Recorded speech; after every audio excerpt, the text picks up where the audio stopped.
Bones. Em dic Pierre Leus i estem pintant això per encàrrec de l'Ajuntament i amb l'escola i dibuixarem tots els animals de les classes dels xavalets d'aquí, que venen a ser les formigues, els pardals, els ploms i els cargols. Són animals que venim veient per aquí també.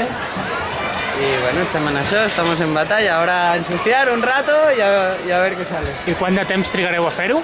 És una difícil pregunta, perquè si el temps ens deixa, un parell de setmanes ho tenim acabat. Però aquests dies està fent així un temps una mica... no ens ha deixat... O sigui que durant uns quants dies us veurem per aquí treballant. Exacte. Si tornes a venir d'aquí uns dies veuràs com haurà canviat això meravellosament. I ara què vols dibuixar? Doncs unes formigues.